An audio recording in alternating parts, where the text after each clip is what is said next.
La vie de Siddhartha. Le rêve de la reine Mayadevi. Une nuit, la reine Mayadevi rêva qu'un éléphant blanc qui était descendu du ciel entra dans son ventre. Ce pachyderme sacré lui indiquait que cette nuit même, elle avait conçu un enfant, qui sera un être pur et divin.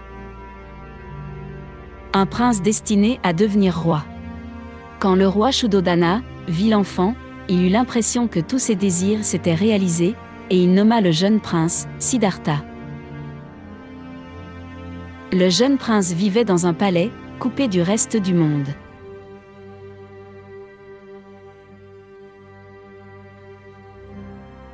Il ne connut alors que le luxe, et ses fréquentations se limitaient à ses serviteurs.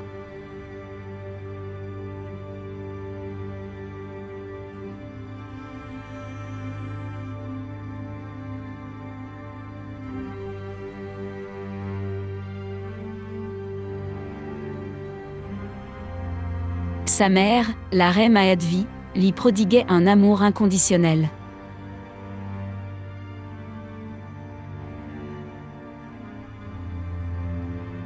Le prince Siddhartha cependant, était formé à l'art de la guerre, et était devenu un archer de premier plan. Dès l'âge de 16 ans, et selon l'étiquette, il accepta d'épouser Yasodhara, une princesse de l'état voisin. Bien vite père de plusieurs enfants, Siddhartha rêvait de découvrir le monde. Une nuit, il quitta son palais pour se rendre en dehors, où il croisa la misère de son peuple, et la vraie vie. Devant un humble paysan, il se coupa sa longue tresse, et fit le serment de ne plus s'intéresser aux plaisirs matériels. Dès lors, il ne rentrera plus en son palais. Il décida alors de consacrer sa vie à la méditation.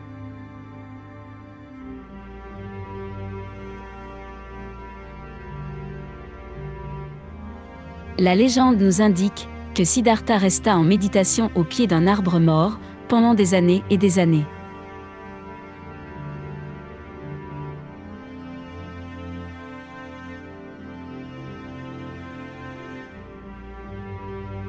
De nombreux adeptes l'entouraient de loin, en lui apportant un minimum de nourriture.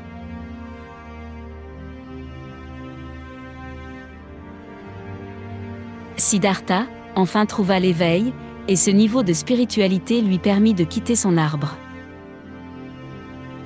Ayant enlevé les derniers voiles de son ignorance mentale, il devint dans l'instant suivant un Bouddha, un être pleinement éclairé.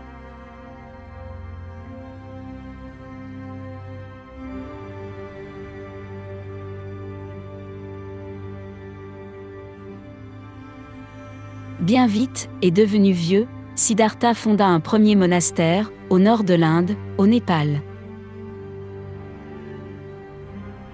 C'est à partir de cet instant que naquit le bouddhisme.